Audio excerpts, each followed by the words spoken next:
If you'll take roll call. Peter Boyer, Mayor. Present. Tim Ficken, Council. Present. Dan Sabrowski, Council. Present. Joyce Shane, Council. Present. Everyone rise for the pledge. I pledge allegiance to the flag of the United States of America and to the republic for which it stands, one nation, under God, indivisible, with liberty and justice for all. He wasn't here. It's just It's not, do a hoo-ah. right? during the. All right. I would entertain a motion to approve the minutes of May 19th, 2026. So move. Second. Motion and second. Any further discussion? Excuse me, hearing none. All those in favor? Aye. Any opposed? Motion carries. I would entertain a motion to approve the payables list for June 2nd, 2026. So moved. Second. Motion and second. Any further discussion? Hearing none. All those in favor? Aye. Any opposed? Motion carries. I would entertain a motion to approve the payables review for May 2026 as noted in the agenda. Moved. Second. Motion and second. Any further discussion? Hearing none. All those in favor? Aye. Any opposed? Motion carries. I would entertain a motion to approve the second reading for ordinance number 2026-04, annual appropriation ordinance budget for the fiscal year ending June 30th, 2027. So moved. Second. Motion and second. Any further discussion? Hearing none. All those in favor? Aye. Any opposed? Motion carries.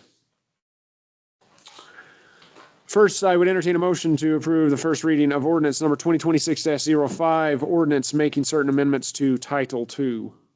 So moved. Second. Motion and second. Any further discussion? Hearing none. All those in favor? Aye. Any opposed?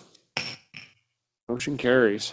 Mr. Holscher, we're rolling right along and you have the floor, sir. Mayor and council, you have my report, continuation of a lot of existing things. You read the first reading of the ordinance amending Title II. The town's in a weird position in that it's right at the point at which it's about to go from what's considered a town to be a first-class city. So there are some differences between the two. I'm trying to anticipate that and bring Title II up to speed a little bit so that we don't have to re-engineer a whole bunch of stuff all of a sudden when you become a city. So, we're 5 years away, I get 4 years away from the next census, and you can anticipate that going forward. So might as well start making some of those changes right now. So anyway, I think that pretty much covers it. If you have any questions about that or anything else in the report, I'd be happy to try and answer. Where are we at with the bridle trail? Where we're at with the bridal trail is I just got to get you an ordinance to read on it. That's where we're at. Any questions? The other one we have to notify on that, I don't believe, because it's city property. Right. That's it. Hearing. Oh. I saw closer.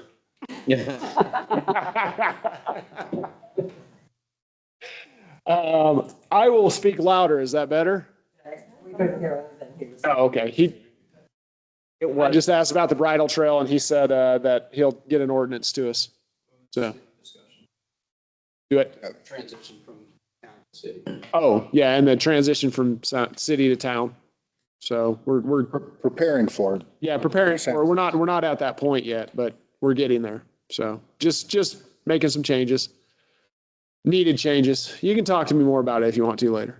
Anyway, is that covering you?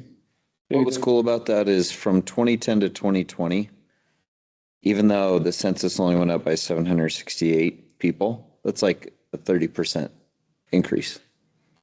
It's interesting. It's really cool. Yeah.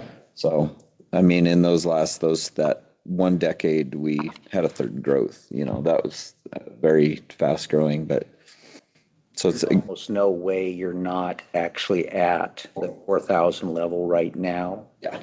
And there are real differences between being a town and a city. Yep. And so you're going to have to, We're gonna have to change like, oh no. So what he's saying is the population, once we hit 4,000 people in town, it's considered a city at that point. So we're getting really close to that and the census is coming up. So we're just preparing for that change because there's really no way we're not already there. It's called first More class. responsibility for those in governmental positions.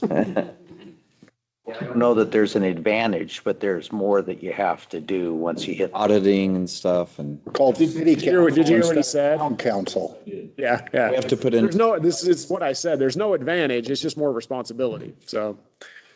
I say we put in a street light somewhere. The day that happens. All right, at 4,001 or at 39.99? You have to Who's put, moving? you have to put in a roundabout All right. somewhere. Oh. Speed bumps. Oh, man. All right, anything for Pat? Nope. Thank you. All right. Mr. Cavalier, you have the floor, sir. Mr. Mayor, not much to report on my end. I did meet with the city of Casper, representatives of the city of Mills and Natrona County last week to discuss the weird Bermuda Triangle that is the water system in Mills, Natrona County, Bar None service area, and Casper's growth boundary.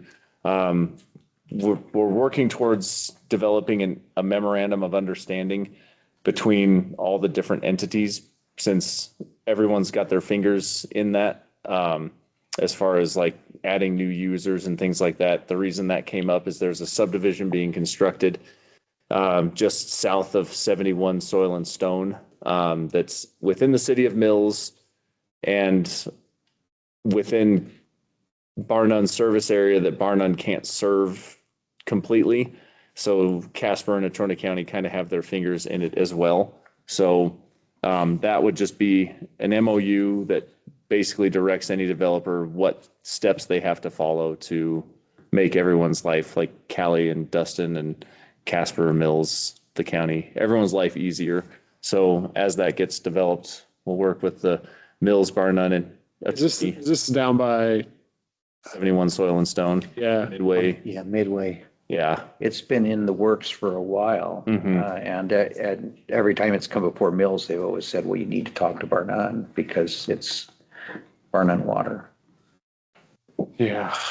So I think eventually we're just going to divest ourselves of that responsibility.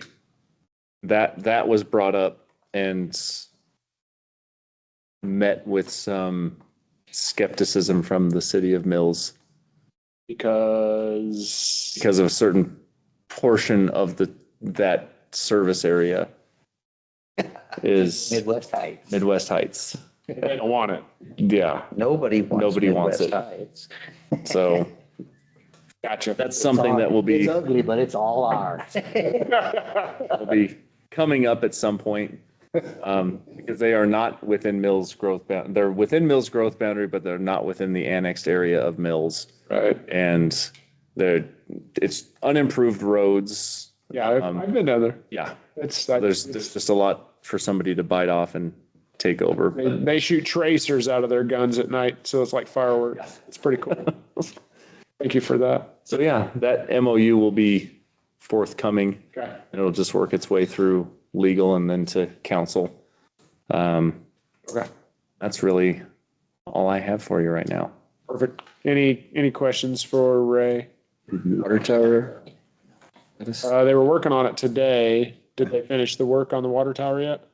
I don't think he's finished, sir. He sent me a picture at the end of the day. They have the panels in. He still has to do some of the bracing and some of the final. If weather permits, it's highly likely he'll finish As good as tomorrow. it's gonna get.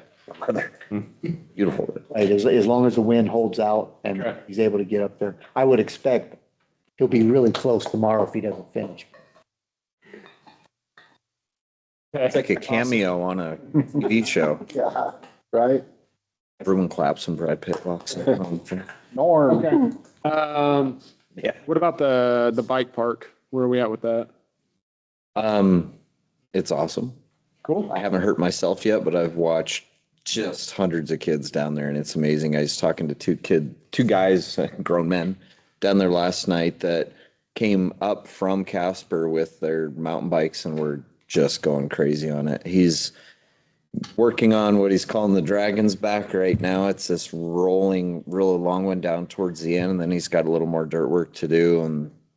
And it's going to be, he's probably a month and a half, 2 months behind, so it'll carry him through summer. But he's building it all himself from scratch. It's pretty cool. That's awesome. But it is, I haven't gone on there yet other than on foot, but man, is it tempting. See a lot of adults, but I think going down there talking to a lot of parents and everything, it's just, I've never seen so many people down at that park, like families and kids. Like there has been more people down there than I've seen in any of the other years. So it's really cool. But yeah, we do need to have that discussion about the fencing and what else we're going to do with the other sod and what else they're going to, Dustin and Ray had discussed for down there. So. Cool. It makes me want to look at the earmarks real quick. Yeah. There's, Little scooters are probably, they can't hurt anything, but like the e-bikes, he's working on it. The faster ones I've noticed, they haven't really been going down there on because there's always so many people. It's later it's in the night and evening is when the older kids tend to start showing up down there, but I've been pleasantly surprised they're watching themselves pretty good. And Well, that's gonna be something that I've had to figure out, because typically those class 3 e-bikes are not allowed on any of those trails, because they're all throttled. You don't have to pedal them. So- And Austin's gonna have different signs up. He's gonna make some more fit, I'm like, well, those signs you've got up are great right now. So we'll just have to, before when it's like open, we'll have to have just like a, public information meeting and just say, says it on the sign. I know you don't want to read it, but we have to like that expectation of a public, announcement saying, here's what can and can't be on here, What's that earmark say? 100,000. So it should be, Ray, is that sufficient for a fence? So we are working on a Land and Water Conservation Fund grant application. Just found out today that they are changing their grant application process for this next funding cycle. So we were supposed to have a meeting on it tomorrow, but we're going to wait until the new application comes out. The thing about that grant, though, is that it's a reimbursement grant. So the town has to spend the money and then apply for reimbursements and they pay it back. So I don't recall off the top of my head what the cost estimate was that I gave to you at the last meeting. I don't think we did one for the fence yet. It was included it was the fence, the bollards, the Okay. additional sod and irrigation, some lighting inside the park.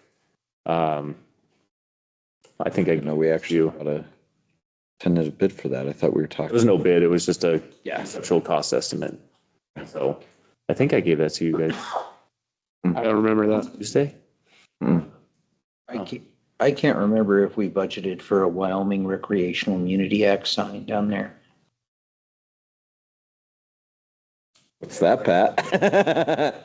We probably, I can send you some text, but we just want to put up a sign somewhere that basically says all activities at that park are covered under the Wyoming Recreational Immunity Act. So I'll ask Austin if that's part of their signage because he's very familiar with that. I'm sure he is. And I'm sure they've, Now I understand what you're talking about. At first I was very confused. Now I get it. just doing my part. Okay. I even had a family down there talk about, I told them how we're talking about a 4-foot fence across there, and a spot where we could potentially have cars be able to park in front of those, not on the street, and they were like, that would be awesome to be able to, keep the kids a little safer from running out into the street and everything. So. Cool. Ray, you probably did give that to us. I don't remember it. If you can, I'm looking for. our third and final reading on the budget is next session. Okay. So if you can have it to us by then, so we can make sure that we've got a solid number in there for the budget, I would greatly appreciate it. I'll find it right now. Now that Tyler's not on council, I do want to put in some shade structures down there. He knew where I was going. I do want to just look at like super like drill pipe and the can, just like the shades that we can take down in the fall. Like we can do it really inexpensively and have some nice shade spots that kids can park their bikes underneath. You can get drill pipe down at Wyoming Steel, incredibly cheap, and cement them in, and they're the same diameter as the chain link pole. You get the chain link bracket and you order the shade sail things like I've got in my backyard off Amazon, and mine's lasted for 5 years now. It was super cheap. So we could put in some shade that kids, if they destroy them, it'll be relatively cheap. But Cool. Okay, well, while you're looking for that, anything else for Ray? No? All right. So Ray, when you give me a number, let me know. Yes, sir. Thank you. Chief Sheridan, you have the floor, sir. You've got my report. The only thing to point out is, there is a change order for the building, and it had to do with the evidence cage that came in. Unforeseen, the specs did not let us know that there's an extra 7 inches of piping that has to be accounted for in the room we chose. Could not be used. Actually, we ended up with a better setup. There's a change order in there. That includes the replacement of the old dated light fixtures. And the grant was applied to, it paid to the electrical contractor. So I asked for approval of that change order. It is $5182.50. Okay. Other than that, the only other thing I think I added afterwards was we've got Officer Gross class attending a search and seizure training in Torrington. They are not charging us for that class. It's only going to cost us him driving there and back. There's an agency vehicle for that. So it's saving a good bit of money. It's the type of class that we need our officers going to. Okay. And it's a good class. I've been to it, so it's a good class. Right on. These improvements, they fall underneath the threshold for a council approval. I just wanted to make sure. But unless council has any issues with it, we need to get it done. then, get her done. Thank you, sir. And it's something, you guys get a chance. The cage has done really well. The doors are big improvement, and the lighting is awesome. They can actually see, and the dingy yellow is not dingy yellow in the walls anymore. It's pretty impressive. Sometimes that's not good. Right on. No, I actually made it, seriously, the walls look cleaner and better. That's awesome. So. Right on. I see here that the lobby toilet got replaced. Is that a little bit of irony because it used to be a water building? Yeah, sort of. Just kind It of wasn't a toilet building. did a Maybe it did. water and sewer, whatever. All right, bad joke, terrible joke. Dad, Ooh. I won't quit my day job. Okay. Any questions for Steve? No? All right, moving on. Mr. Zahara, you have the floor, sir. Mayor, Council, you guys have my written report. The only thing I have to add is we're doing some dozer training tomorrow. I will have a State Department of Forestry representative out there with us to finish off task books for Justin Prieto and Dan Bush to get them fully qualified and at the state level. Other than that, I'll answer any questions if you have any.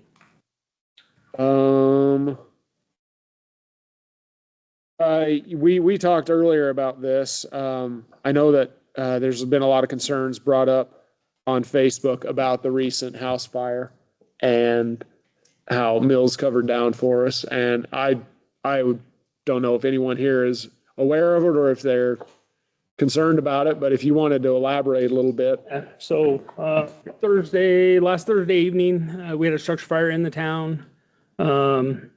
I had no volunteers available for response, and I was actually out of town at training. So the mutual aid system that we have in place gives us 1 engine from Mills, 1 to 2 engines from the county fire protection district to cover that, plus a chief officer from Mills on all fires. Everything worked like it was supposed to. Sounds like response times were fairly quick out of both of them. Is that something that I want? Absolutely not. But the reality is we have volunteer firemen, and sometimes they have other duties, whether it's work, family, or anything else. So how do we bridge that gap? There's ways that we can do it. However, there's costs associated with everything that we do. So bringing on more volunteers, it's going to cost us another $12,000 to $13,000 per volunteer. That goes with all the equipment that we have to provide, the training associated with it, their backgrounds, their physicals, and stuff. And then, to try to move to a combination department where we have paid staff around the clock, you're looking at another $550,000 to $700,000 for 6 personnel. And that's just to meet the safety standards of the industry, because overall NFPA standards is 4-man engine companies, which means that we'd have to hire 4 people per shift, which would total 12 people. I have been in this business for 33 years. I've worked in combination departments. You can get away with 2 people if we can supplement with volunteers, reserve staff, interns, that type of stuff, and everything. So I think that's definitely a conversation that we need to have as a group, and with the community. Like, how do we solve that gap in coverage with our volunteers? So I agree. I wanted to bring up too, it's been brought on Facebook that I denied a grant at the last council meeting. Sonny brought a grant there. So Safer what is it? Safer grant, staffing for adequate fire and rescue. So a Safer grant, and they provide, is it 64% the first year? So the first 2 years, they provide 75%. The town has to pick up 25%. Right. The third year, the town has to pick up 64%. They pick up 36%. Right. And the fourth year, you guys have to pick up 100% of that. Right. And so,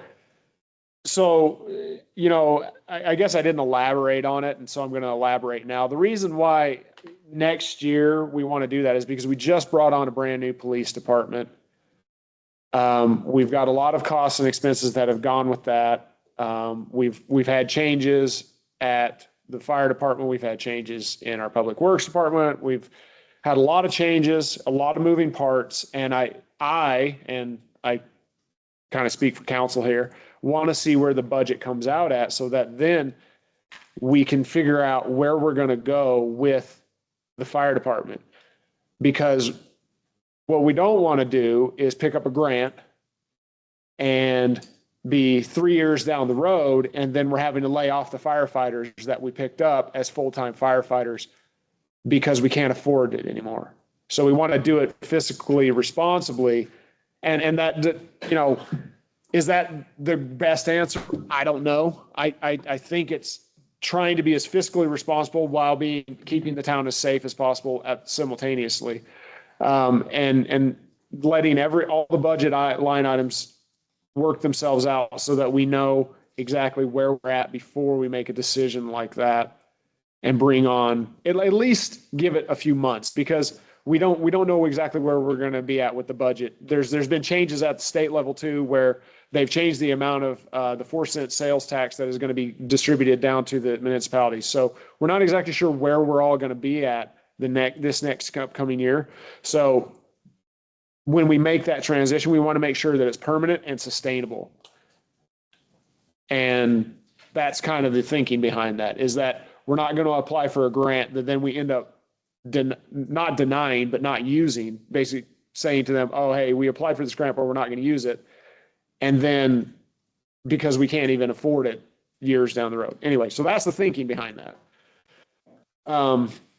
Anyway, so, and I, talking with Sonny and with the other firefighters, I know that I know that they feel bad about the structure fire, and I do too. Like, it's really bad. I mean, it's just one of the realities of having a volunteer fire department is that these guys have jobs, and guys and gals have jobs. They have mortgages, they have families, and they have things to do.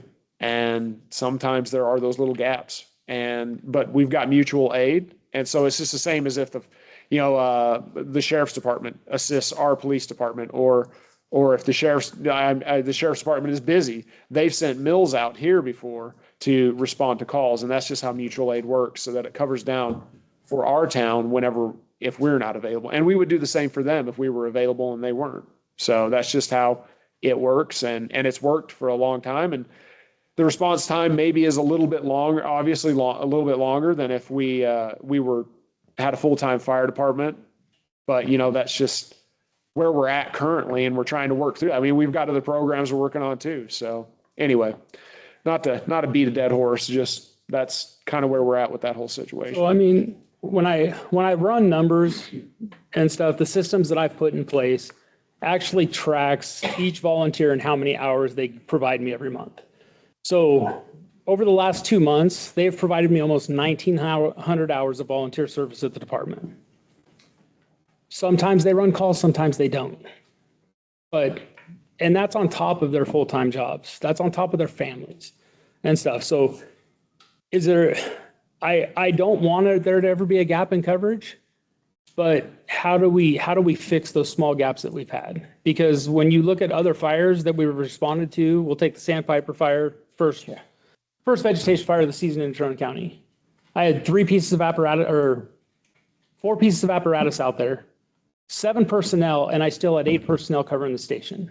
So like, there's just going to be that gap with the volunteer industry, unfortunately. And it's not like the volunteer fire service, it used to be multi-generational in nature. Grandfather was there, father was there, son was there. That has gone away with people working remote or long distance jobs. The volunteer within the community has definitely gone down over time for the fire service. Right.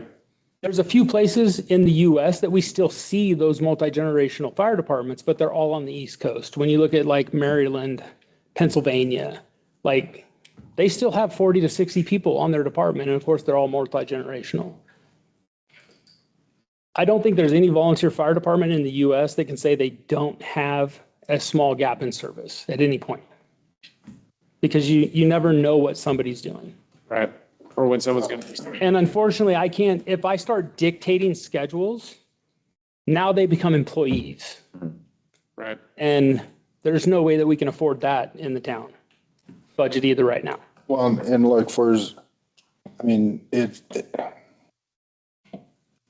coincidences, it's terrible, you know, just that happened that day. But when we look back at the history of this town, in 20 years I've lived out here, we've had 2 instances of evacuation. And I'll tell you, the professionalism in that mutual aid, when our guys join in with 4, 5, 6 other districts, and the logistics and the command is so impressive.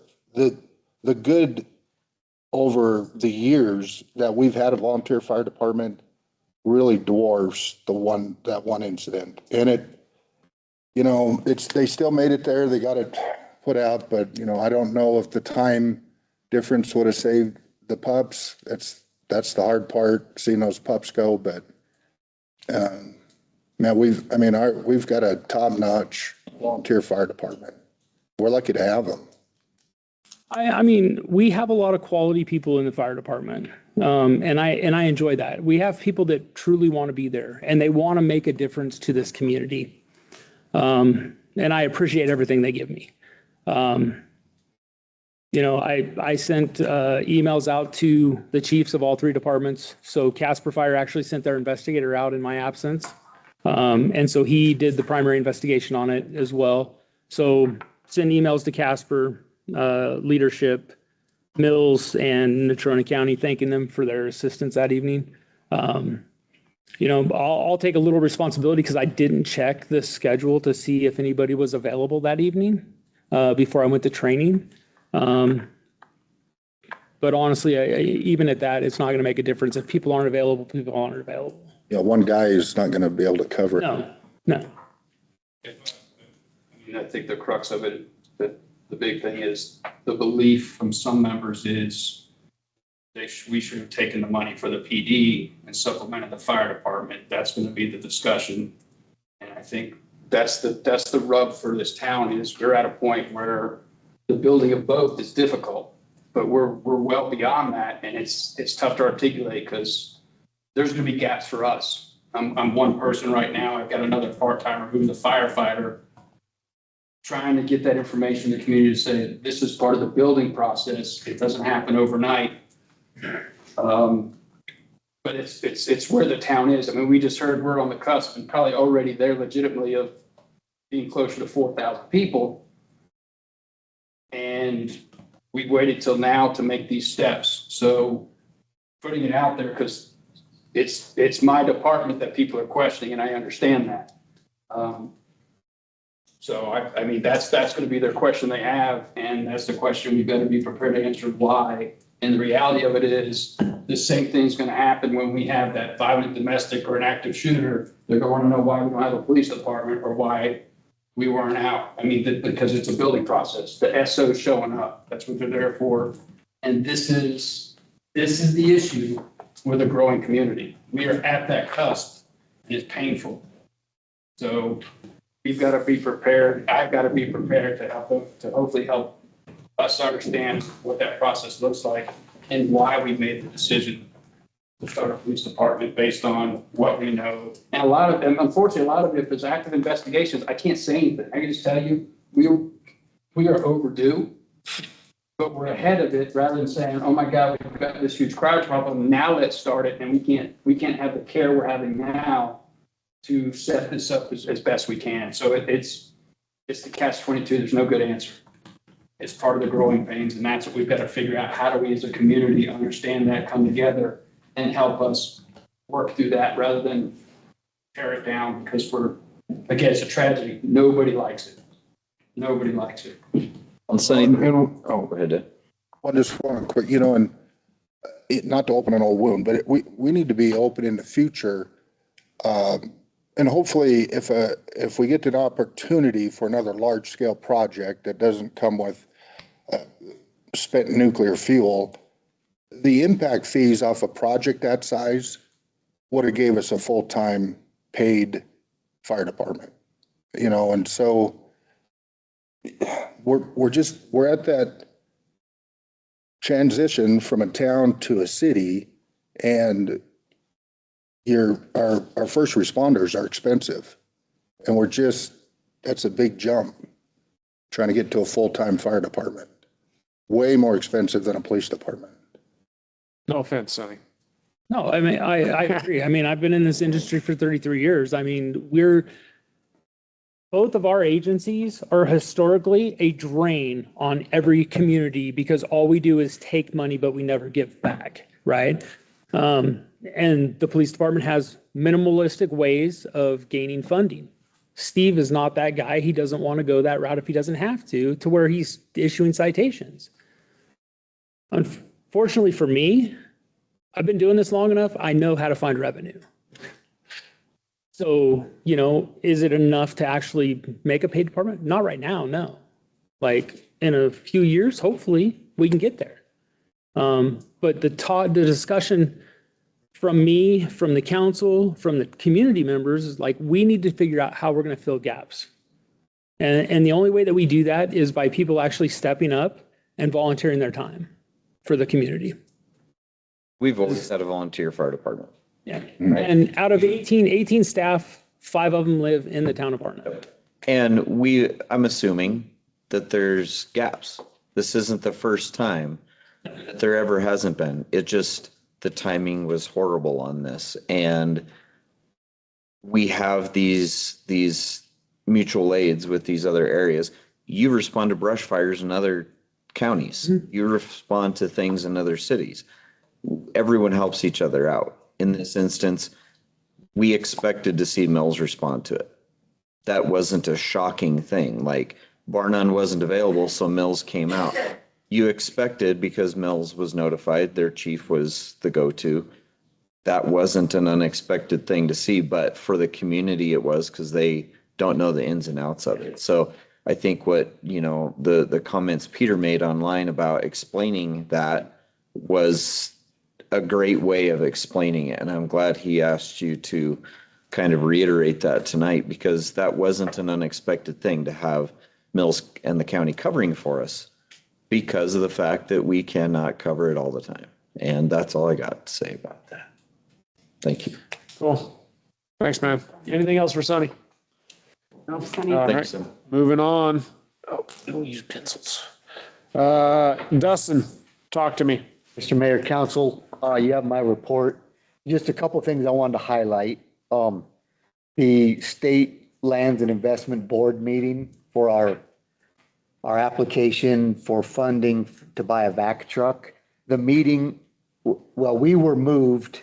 The meeting was rescheduled and we were put on the agenda for June 8th. I'll just say that. The meeting is now scheduled June 8th, 8:30 a.m. in Cheyenne. I plan to be there to answer any questions that the SLIP board has. So just to make you aware of that change. Ray, are you And- able to be there? Okay. Okay, so Ray will be there. And I did receive an email from Candy Wright today, the grant writer, that we're eligible for 50% forgiveness, principal forgiveness on this. And so when it's approved positively, when it's approved, the town will have the option to receive the loan with 50% of the loan being forgiven. The other 50% will be required to be paid back, but it will be issued at a very small interest rate. I don't know the details of that, but anyway, that's the big picture of what we stand to gain from that. And again, just to reiterate, the purchase of a vac truck by the town, in a rough estimate of 10-year expenses, it will reduce our cost by nearly $200,000 in compliance with the EPA mandates for lead service line and the sewer jetting of our sewer and all the other emergency response that a vac truck allows us. So I still think it's a good project to pursue, even if the town does have to pay some of that principal back. Okay. So that meeting is Monday. The second thing is, we did install the second steel CNC cutout town sign by the KOA campground today. Looks good. So, So good. thank you. Yeah, we were excited. We got that yesterday and the guys got it all hung today. So we got rid of the old rotten wood. And then the third one, I wanted to highlight was the Coleman water tank. The contractor arrived this morning in town. The material arrived yesterday. And he sent me pictures at the end of the day today. He got the roof panels replaced. And there's still some work to do on it with bracing and some of the other details. But that roof repair is well underway. And hopefully he'll be done tomorrow or the next day, weather permitting. And then we can start the process of putting water back in the tank, Cool. disinfection and all of that. So I don't those are the three main things I wanted to highlight. know. questions? Well, Tim, you said you saw them. Have you guys seen the new signs? Just a picture of it. I think they look pretty sharp. Wait for one on McMurray. Right. Well, Dustin and I were talking about that. So the signs that we have up, the stucco ones that I don't particularly like. Therefore, can I say that? Yep. Sorry. To have it. I'm allowed to have an opinion. Okay, cool. I don't particularly like them. I like the new ones that we bought. They're, what about a third of the price? Yes, sir. The steel CNC sign, all in, the materials were about $2,000. We rented a welder, the labor and whatnot. So you rough ballpark's about 3,000 per sign on these new steel ones. Yeah. So, well, then it's way less because the stucco ones they were like 15 or 16,000 a piece. And I'm kind of of the mind, I think we ought to replace those signs and put up the metal ones because I think they look better. Last longer. They'll last longer too. They'll be there long after we're gone. With some lighting. We need to backlight He them. wants the lighting. Yeah, light. Backlight. Yeah. That would increase the cost a That little would be, bit. but that would yes, be awesome. It's one thing at a time. One thing at a time. At that same key, could we get McMurray to take that sign down? Yeah, it's pretty bad. I already called them. Just throw a Molotov cocktail. I called, that's actually not McMurray. It's actually Granite Peak. And I already called them. They said they were going to do something about it. So we'll have to follow up on it. But anyway, yeah, if you guys are okay with it, we can actually, I mean, as valued as those signs or as value savings as those signs are, we could replace the signs on McMurray and on Antelope for less than the cost of one of those ones that's currently up, which they're old and they're starting to peel and they need to be What do you guys think? Anybody against that idea? Yeah, it is. He got run over by a drunk driver. I remember that. I pulled him out of his Yeah, car. that was Place a couple years ago. just a few years ago. Yeah, I mean, we could leave it up. I don't, Move it up to West Winds, The wayfinding. right? that other exit. I mean, there's, we could put up the steel sign next to it and leave that one there. Because that one is in good shape. I mean, it's just an option You're just saying when it's due. farther down. But the one on Antelope and Salt Creek is definitely weather worn. It's outlived its life, I think. Yeah. The decal is peeling down and some of the stucco is actually gone and you can see what the weather is beginning to eat into the foam, the underlayment of the stucco and so. Maybe just replace that one for now. What do you guys think? Yeah. Yeah, let's replace the one on Antelope with one of those steel sign, or, Antelope and Salt Creek. Let's replace it with one of those steel signs. Backlight. We have to run electricity to it. It's expensive. Solar. Okay, we'll do solar. Something cheap. Just like a spotlight up on it. Yeah. Yeah. Yeah, And then when it snows over it, then you can't see it, but you know. it'll be good. All right, cool. Get them at the dollar store. It's fine. Does that cover you? Yes, sir. We'll discuss that vac truck more after we go down on Monday and see what happens. Okay.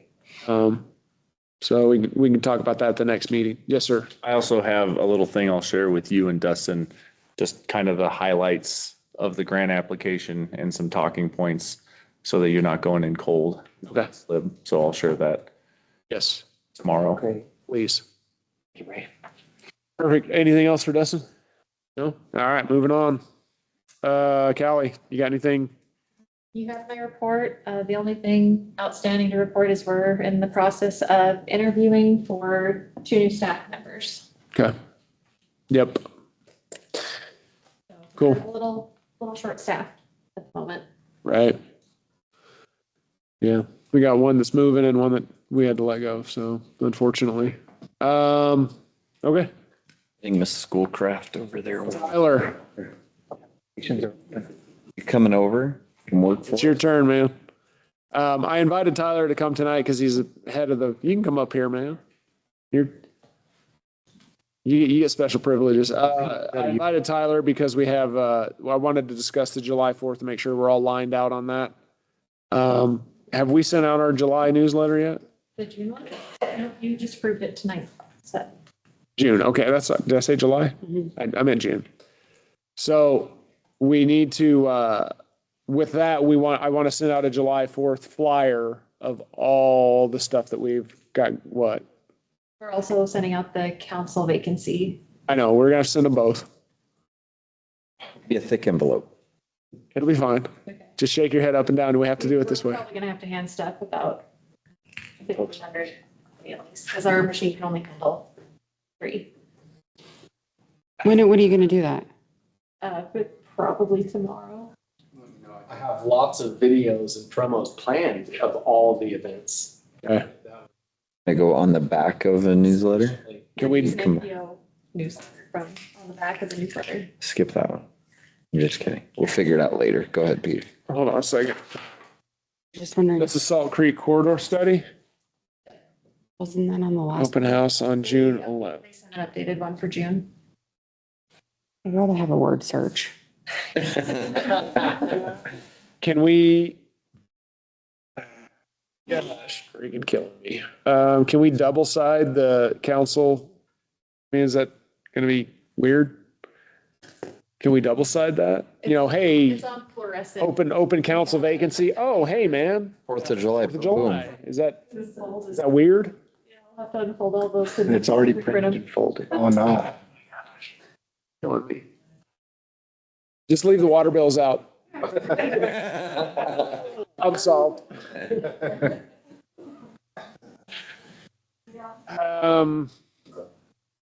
Figure it out. We're gonna have to figure that out because we need to notify about the council vacancy and we also need to notify people about July 4th. So we're gonna, There is Do you have anything? that in there.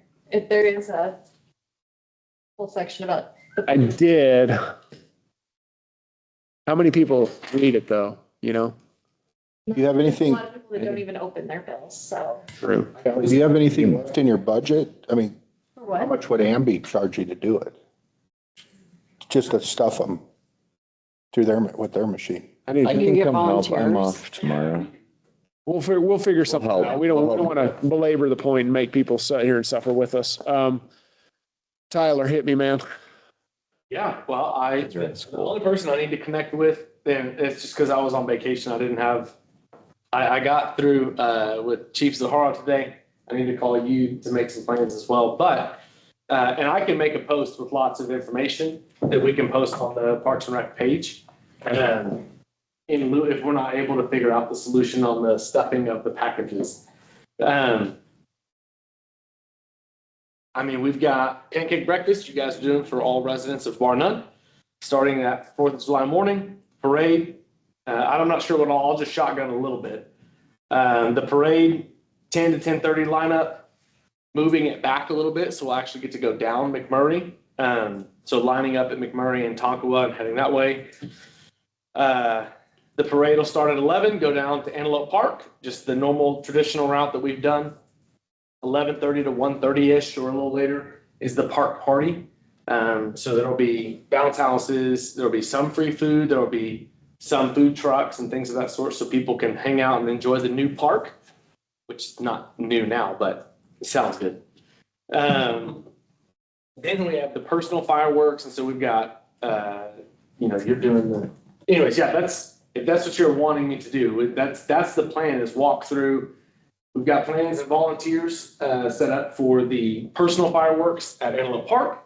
We have plans and volunteers set up for parking and logistics that the fire department's running for the actual fireworks show. And then there'll be 4 videos. There'll be a video every week leading up to 4th of July, walking you through the park party or the parade, all things parade and park party. Then there'll be a video about all things personal fireworks show.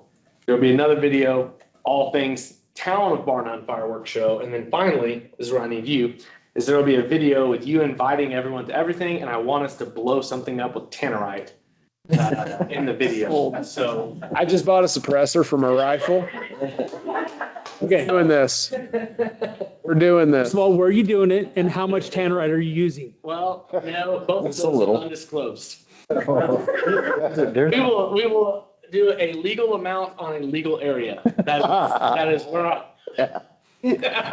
We use this vacant parking lot or vacant lot as parking for the park. Because I know sometimes like finding parking down here is super difficult. So I will call Chief Sheridan this week and figure out his Owns plans it now. and then coordinate that with you guys. Doesn't Jason own that lot now? Okay. Oh, you're talking about that lot? Yeah, I could call. The one right I know the owner. in front of the hangar. Yeah, it didn't. Yeah. One that has your sign on it. Yeah, it's he passed away. Yeah, but Brad, right? his son has it, Brad. Brad, yeah. Yeah, Brad. Jerry passed away? Yeah, he did. Yeah, I didn't know that. Yeah. But Brad, his son has it now. Well, then there's the big vacant lot that the town owns right there. It's all gravel. Oh, yeah. I mean, people can park there. There's nothing there. So that's the plan, is that each week to just let them know, hey, each week check back into the Parks and Rec page and you'll get information. And so, a couple days before the 4th of July, there'll be 4 videos that anyone can find with written information as well of, all right, this is the info for where to park for this thing, where to park for that. And And the times. videos, each respective person. Valley. Let's add on here. Check the Parks and Rec page for information. Okay. We could print it on the back of the water bills. Yeah, that's a good idea. You haven't printed them yet? Yeah. And even if we printed them, we can flip them over and run them back through. Yeah, let's do that. Will it look okay on yellow paper? That's a way better idea than not sending out the water bills. The dump is gonna get a bunch of dump pad. They're gonna be like, 4th of July, I'm going to Bar None. Right. Okay, cool, man. Well, I appreciate all that you're doing with this. You guys have obviously been coordinating quite a bit. When are you planning on doing the controlled burn? We're not. You're not doing it? No. Okay. You changed your mind? No, somebody else changed their mind, not me. Oh, Let me. you changed your mind. No. Oh, the landowner did. Okay, allegedly. fair enough, fair enough. So Okay, well, Justin and I'll have a conversation of, we're at least gonna be able to mow it though, right? Yeah. Something. he's good with that. Okay, cool. But I just don't want to do the whole thing. I only want to do basically from West Winds down to the drainage ditch maybe. And maybe even we'll just do the 1,500 feet for the safety zone. Get that mowed down and then we'll figure it out from there. We got the fireworks paid for? Yeah. Okay, fireworks. Yes. Fireworks paid for.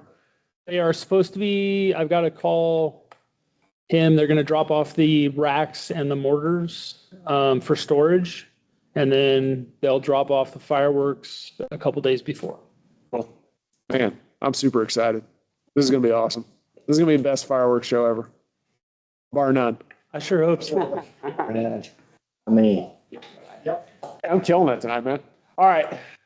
Tyler, thank you. Yeah. Any questions for Tyler?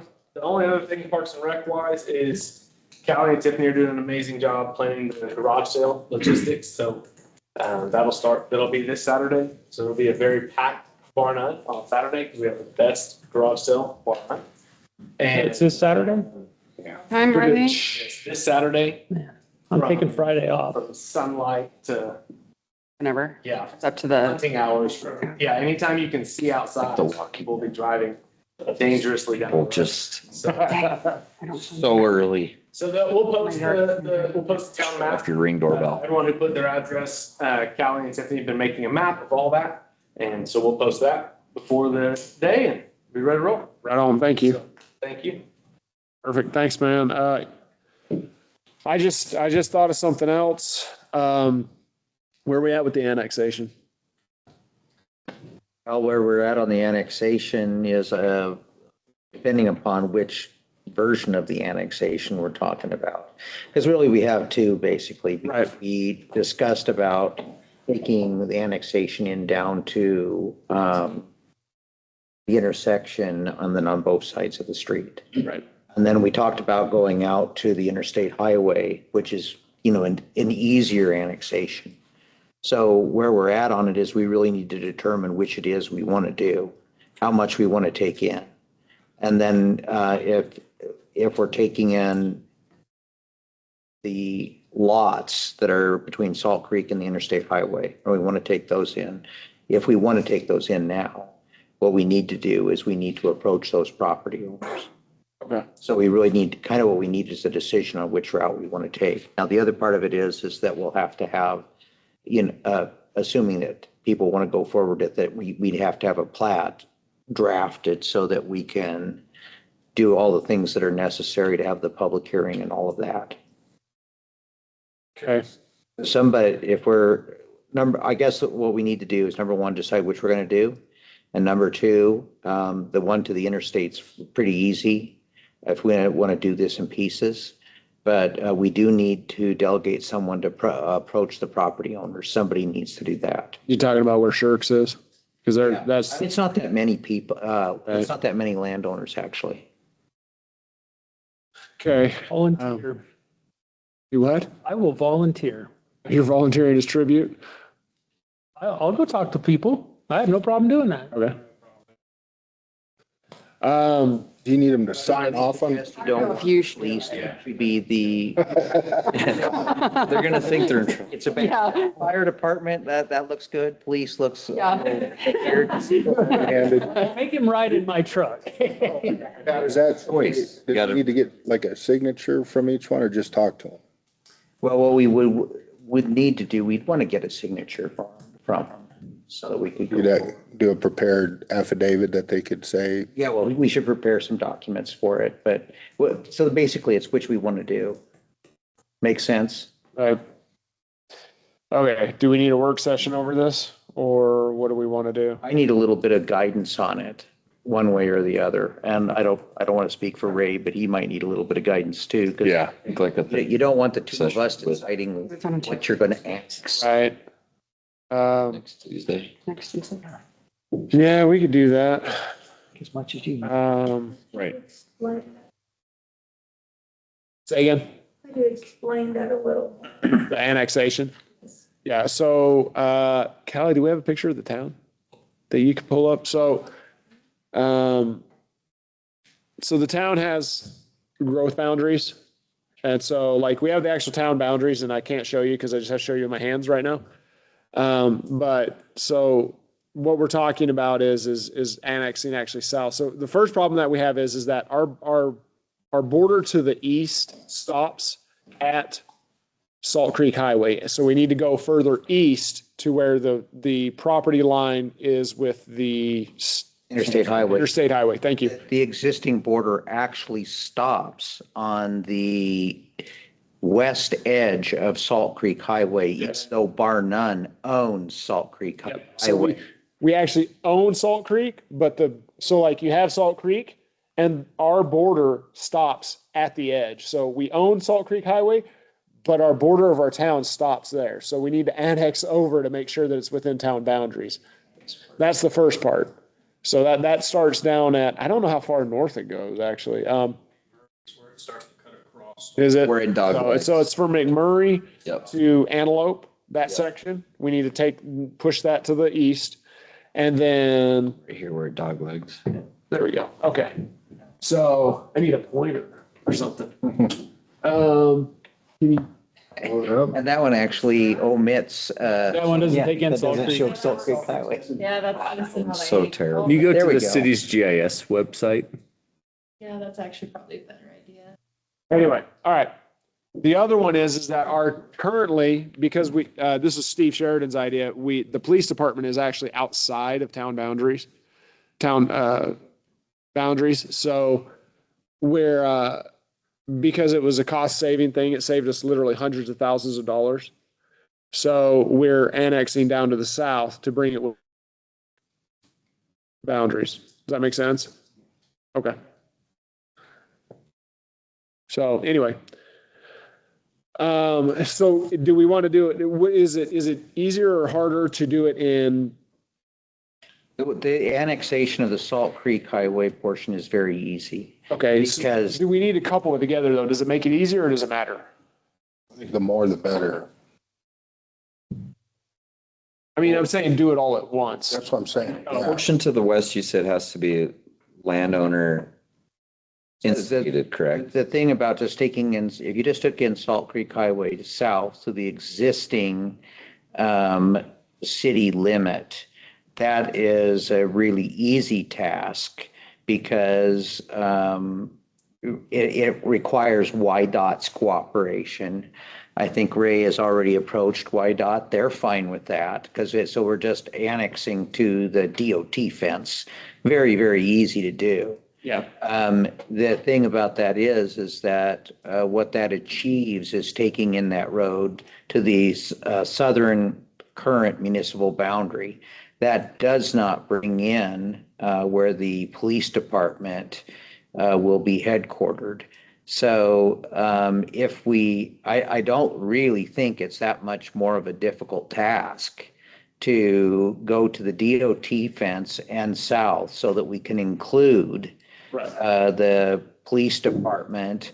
And I think it probably is easier to do these maybe at one time rather than to be doing a continual series of little annexations. For one thing is every time we do this, we have to place a legal notice and they're kind of expensive. So Wouldn't it be if Sunny wouldn't mind, maybe one term out there, just getting to feel the temperature of the room on both sides of the highway, halfway down to dollar store, that is the and then come back and talk to us. That would be the best approach, because if people are generally interested in it, again, I think we plow down to basically the dollar store. Yes, sir, we do. We plow Salt Creek down to the dollar store. So you're already plowing the road that far south anyway, and it's mostly industrial properties, not completely.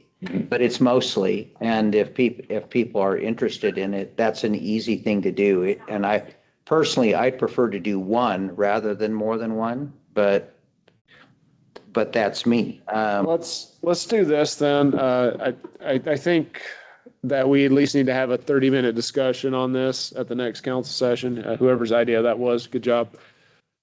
And so we can,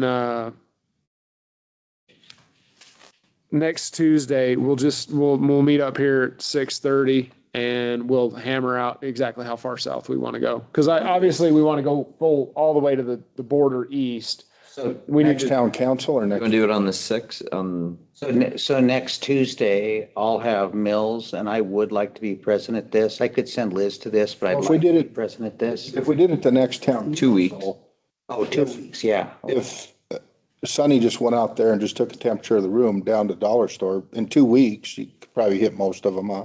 Oh, absolutely, yeah. yeah, so well, That'd be good that's, info to have. I say next to make a Tuesday. Decision. You may. Apologies, I meant next council meeting, Tuesday. I just like being there every Gotcha. week. So next council meeting on that too, whatever. Next council meeting. 16th. June 16. We'll meet 30 minutes early and we can discuss how far south we want to annex. Beautiful. Perfect? Sounds great. So, sold. All right. Well, that was fun. Probably have to give him the pros and cons that he can talk to us.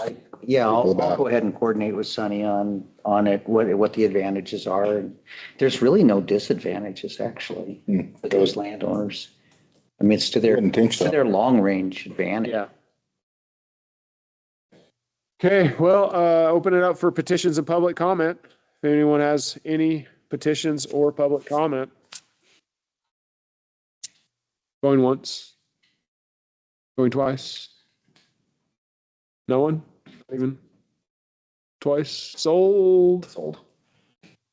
Oh, that's kind of, Why? wait, I'm getting a little jumpy here. I almost, okay, well. Really fast. I thought. It looks like you're. No, they're out. No, I missed the time. He said like going once, going 17 times. For my part. Oh, yeah, Do you really need to talk?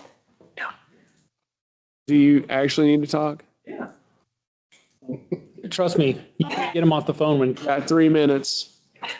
Start the clock. Write your name down. Please write your name down. Please write your name down, sir. Yeah, got that. Michael Tyler Martin Senior. Master. That's right. Master Reverend Chaplain. Yeah. It's blur. Hey, just want to thank you guys. Loved being on council. Miss it. But I do feel a significant weight off of my shoulders of responsibility and just makes me even more grateful for the council we have. I was insanely happy to see Councilman Ficken that you're running for mayor. Really excited to see that happen. And anyways, just wanted to thank you guys and just to publicly express our continued commitment and my prayers for you guys, and just love being in this town. And yeah, even stepping out of that seat makes me more grateful for what you do. So here for you, whatever you need. Thank you. Appreciate your leadership. Thank you, Tyler. And thank you for your service to the town also. So,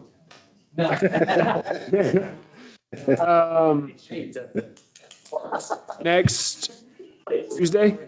Monday. Okay. Next Monday, we have a public safety meeting. It is for anyone that has questions regarding the fire department or the police department and plans going forward, any questions they have, any concerns. It is at 6 o'clock. So here. Yep. So a public safety meeting, you can come and ask questions of the police chief and the fire chief if you have concerns or comments or anything. I will be there also. Not that I am the reason you will be there, but so, and yeah, so Monday, 6 p.m. And that about covers that. In this room. Yeah, so in this room. With that, I would entertain a motion to exit regular session and enter executive session. So moved. Second. Motion and second. Any further discussion? Hearing none, all those in favor? Aye. Any opposed? Motion carries. Thank you, everyone. Have a good night. Okay, you have the floor. And again, I apologize. I don't know where I went wrong. We could count the ways. Yeah, I mean. Under pressure. Yeah.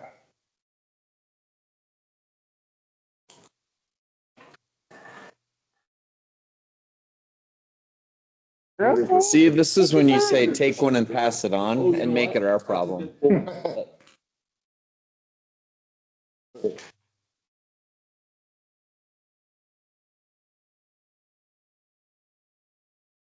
Counselors, I'm Liz Becker. I'm the Community Development Director for the City of Casper, and I oversee transit.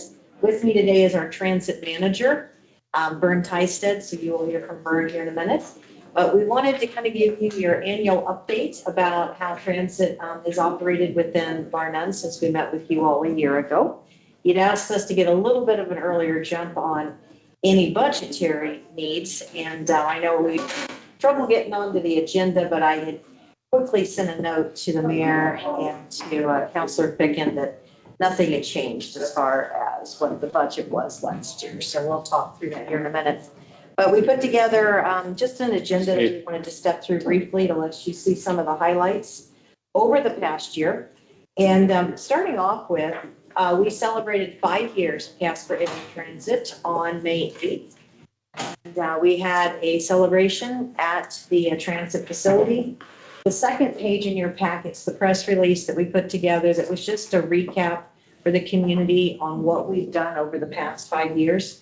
That was the same day as the Hell's Half Acre ribbon cutting, so I know several of you were out there.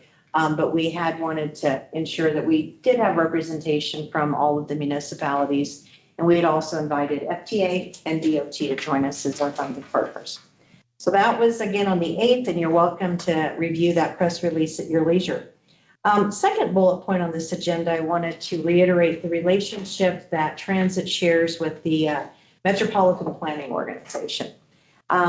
Transit is able to exist in this Casper area and serve the municipalities of Mills, Evansville, Bar None, and Natrona County because we have a metropolitan area. We are one of two. Cheyenne has the other. And so as a result of the Casper Metropolitan Planning Organization, we are able to have a transit operation which is federally funded for the majority, but unlike some of the smaller communities around the state of Wyoming that have to do it, typically on private funds and some WIDOT funds. So we are able to see the bulk of our operation funded through the FTA. Our budget each year is right at about 3.3 million.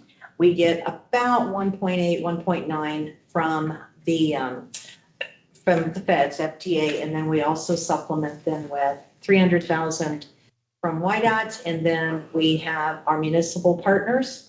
And the city 1 cent kicks in substantially, 500,000 each year.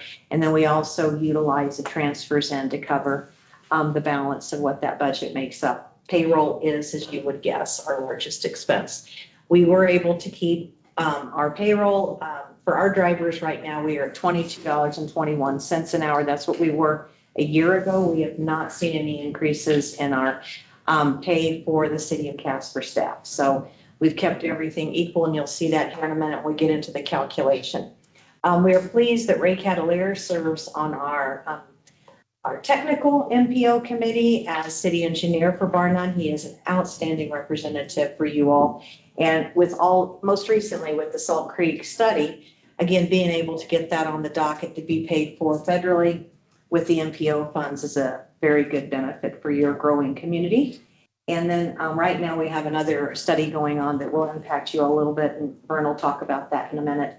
Our representative for the MPO policy committee is Councilor Ficken. So we've been pleased he stepped in after Stephen left. So I appreciate your attention. I'm chair of that thing now. Yes, you are. Waiting for the drum roll from you. But Stephen told me it was funny. He's like, those meetings can take an hour if you chair, because he goes, you just run the meeting basically. And the first one I did took 58 minutes. I was going to say, you haven't hit an hour yet, so. We knew that was the wager. So I'm going to let Vern hit a few of the next comment or some of the next topics on the agenda. Again, thank you guys for taking the time. My name is Vern Tysted. As Liz just mentioned, I'm the transit manager. Just wanted to give you a quick snapshot of what our operation is and what it consists of. We've got myself, I've got a supervisor named James Cochran, who is just outstanding at what he does and a huge asset to us. And then as far as the group that's in the field, the group that's in the field, we've got 12 drivers, we've got 2.5 dispatchers. So we only count one of the dispatchers 50% of the time. That needs to be unlocked. It should be, just try, I don't know how it automatically locked, but I understand that. Public meeting needs to be unlocked. No, I understand. I Almost said it before you. just leave it cracked, Steve. I'm sorry. Mike. That's right. So that's what our staff consists of there. We've got 2.5 dispatchers as well as drivers that run for us part-time and full-time.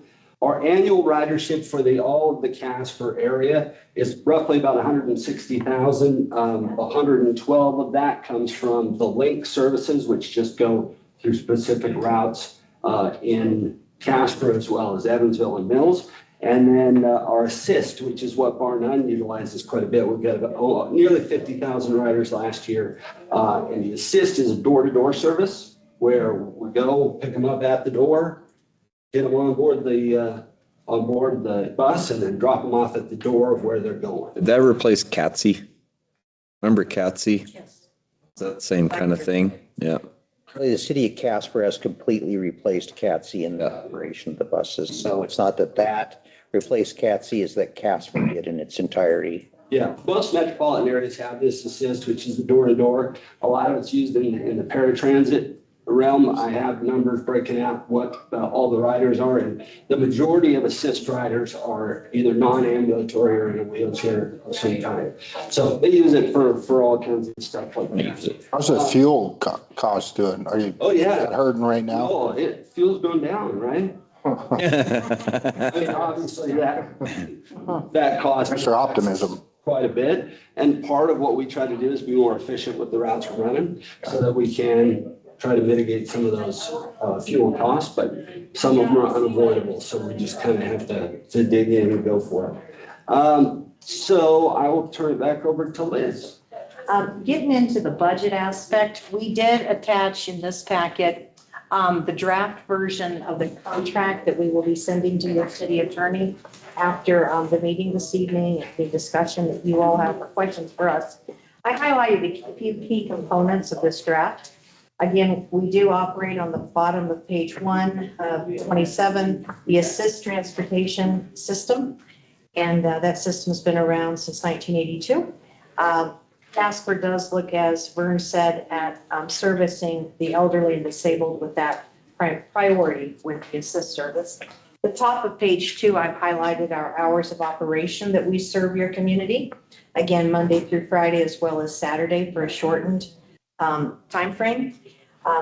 Then the fare section, we will be updating that. This was partially the contract from last year, but we did the fare study, the fare increase, which we implemented in October and took our, not as much impacting with you as far as the costs, but we had done about a 50-cent, 25 to 50-cent adjustment on the cost of our door-to-door as well as our fixed route.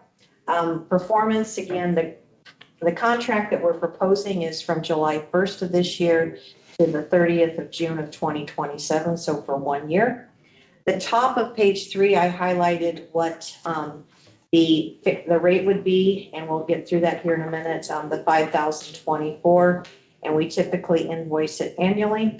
And I do have that for this past year's service, which we like to deliver in June of each year per the contract. Brought a bill with you. Well, you've got time. You're good for it.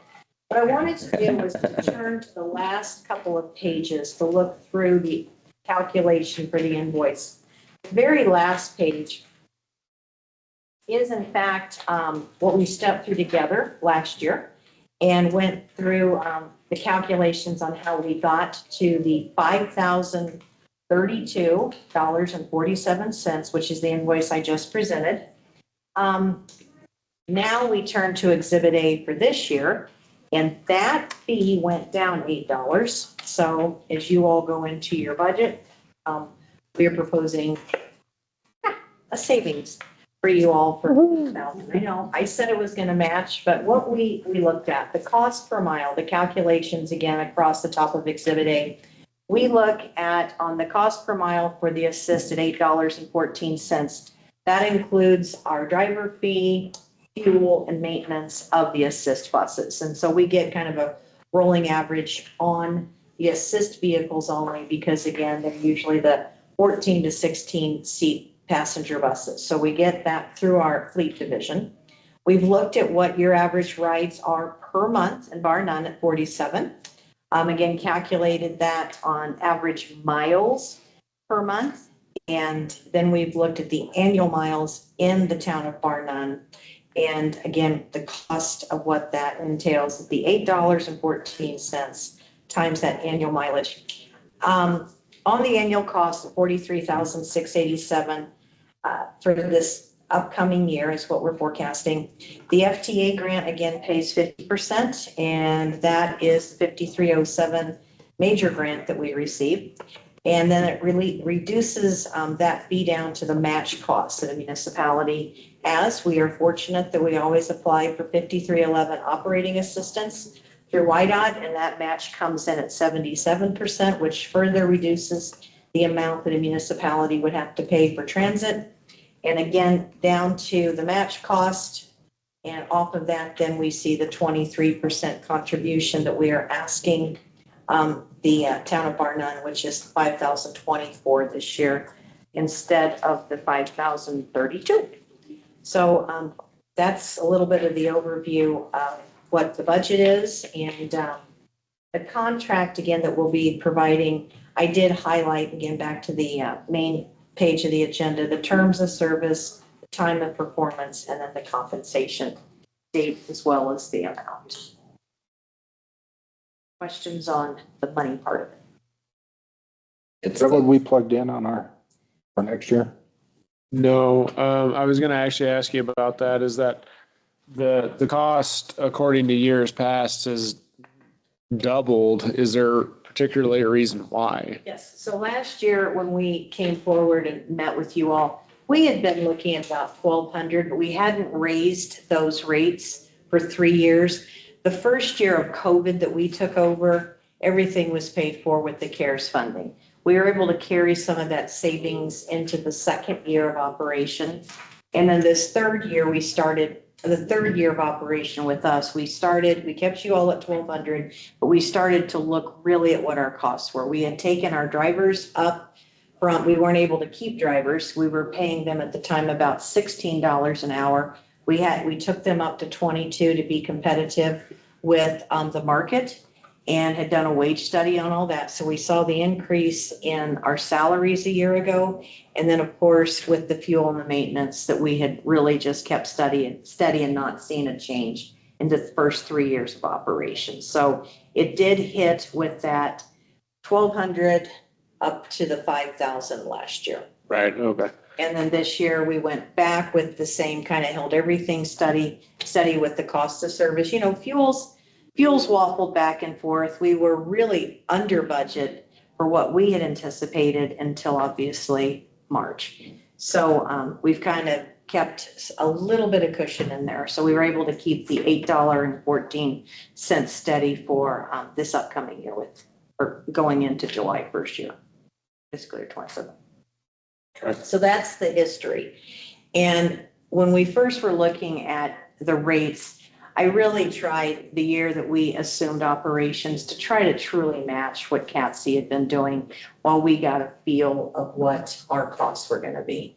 And we've been able to have our costs lower than that because we've been able to carry a lot of stuff internally. So we did take it up last year. 400% increase. That's quite the inflation. Well, it sounds like it was being run on savings, and the savings are not being used anymore, which. With Yeah, I mean, that's what we had to do we covered the increase for our people on our water and whatnot when we first took it over, just so we could see what the budget was gonna balance out at. Right. I think we can absorb this little hit. We've seen ridership for people riding to and from Barnum go up pretty steadily throughout the course of this. I was gonna ask, yeah. Mhm. Okay. We're looking at trends, yeah. Yeah, yeah. Well, That because of 45 population growth too. is taken into account. It was, at the very start, it was 36, 40 in that range, and now it's up at 58, 57 for the last couple of months, so. And that's just for assist. Yes. Correct. Are you guys potentially thinking about putting a link route out here? Counselor, and Mayor, that would be even a larger financial increase for you. And I know your previous mayor, Patrick, had talked with us a little bit about that with the MPO, but again, we did not crunch the numbers on that. As you all continue to grow, that is truly an option. We are doing a route analysis now that is looking at really the needs and getting the survey out to see where the needs are. It will be interesting to see. I mean, if your residents are saying we want fixed route, then that will be a consideration for fiscal year 28, not fiscal year 27. But we wanted to do this route analysis. It's required every 5 years by the feds anyway, to make certain that we are serving the service area that the federal government gives us the money to serve. What's the fee for a ride from assist? $5 and it's $5 gets you there and back. So it's $2.50 per segment. So you pick up out here. Really a good price. Yeah, I want to ride. I mean, it's we just, a lot of folks that. It's not a wheelchair. Wheelchairs or need assistance. It's a really useful tool for them because they get help to the bus, they get help on the bus, and they get taken right to where they're gonna go, so. Yeah.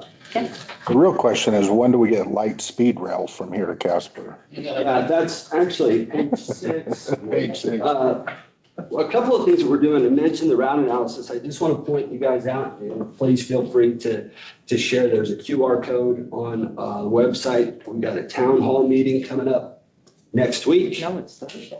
I'm sorry, yes, Thursday. It was next week, last week. So now it's this week. It's Thursday. Thursday, there's a town hall, but a really interesting part on that study, on the survey, I should say, it gives you an option to put a pin on area you might want to see service. So if you have people from here really wanting to see that, they're able to put a pin on that and just kind of, that'll add to the data that we are collecting for that. So please feel free to point your people to that. The QR code is on the transit website. It's on the MPO website, so the city of Casper. You know, you all might, who knows what might come out of that. There's been a lot of interest in asking for a couple of fixed routes out to the airport, a couple times a day, right? Not every hour like we do with our traditional fixed route, but should we, as a municipality, look at going out to the airport a couple times a day? So we're getting some feedback on that. There's interest in getting CRC serviced, so that as folks are coming out of incarceration and wanting to get interviews downtown at the state office building, could we have a run down there a couple times a day? If there is interest for fixed route and bar none, maybe not every hour, this is where this kind of a survey would speak up. And maybe there would be interest at the 8 o'clock timeframe and closing hours. I don't know. So we do want to get the input. And again, with the growth that you all have seen over the last 5 years, it would be interesting to see. But we want to get the input, and then we will be building routes around that. And then reducing stops that aren't even being serviced any longer. That's on the flip side. So we recognize as Casper's grown, there are areas of Casper that are no longer needing the service where the existing stop is. So we're looking at all of that. Cool. And we really, I am on the Council of People with Disabilities. We meet once a month, so I sit in on that and get input. We have a DHS, the Department of Homeland Security, is going to come up and do a base study on how our system looks That will be towards the end of June, and if you have any interest, We can invite law Yeah. enforcement. Yep, so that's exciting. And then we have the Wyoming, it's the Y Trans Conference gonna be here in Casper, coming up the 16th, 17th, and 18th. So a lot of transportation folks gonna be in and around Casper over the next month or so. We were able to as well, we got a fleet management plan. We did get 2 new buses this year, and that's part of our transit asset management plan. They phase out and then the new ones phase in. So that was one thing we were able to accomplish last year. We typically run our buses 7 years for 200,000 miles. And we are over that on obviously some of our fleet vehicles. It's Casper and Farnun, Yeah. and we're all spread out quite a bit, But so. it's amazing, even the link routes in Casper, lots of miles get racked up and you would think that's a fairly short loop every hour, but it stacks it pretty quickly. Most of the buses put on about, on average, 30,000 miles a year. Well, what hours do you run that link route? From what time? 6:30 to 6:30. Oh, okay. Awesome. Well, thank you. We will, For not getting that on there. I meant to do that. It completely fell off my radar. We just kept waiting. Follow the It rules, took which me a is really second. rough. I thought you guys looked Well, familiar. I was just like, well, we don't want to speak up. Yeah. Well, we're very popular, so we get a lot We're of just like, people. we're just glad you're not speaking up. right. Enjoyed this guy. Yeah, we've been to Mills and Evansville and Oh, combined, they didn't have as many people as you guys have here. So that's impressive. There's a few more here tonight than normal. Yeah, it was a little packed. Well, it was impressive. and Yeah. Thank you. Everything you do. Yeah, Thank thank you. So you. much for your time. Have a Callie. wonderful night. And You Heather need to will adjust. be- Heather will probably be sending it your way. I'll be looking for it. Thank you. We need to adjust. Already did. That's what she gets paid, the big bucks. She does get paid the big bucks compared to what I get paid. Motion. I'll tell you that right now. Okay, so Pat, we need a motion for, We need a motion to approve the, How are you? at the acronym, PSCC MOU. SSC contract. I would entertain a motion to approve the PSCC. You can leave it open. MOU. It's okay. Contract, So moved. motion and second. Any further discussion? Hearing none, all's in favor? Aye. Any opposed? Carries. Do we need any other motions other than adjournment? Move to adjourn. Second. Motion second. Any further discussion? Hearing none, all's in favor? Aye. Any opposed? Motion carries. Woo.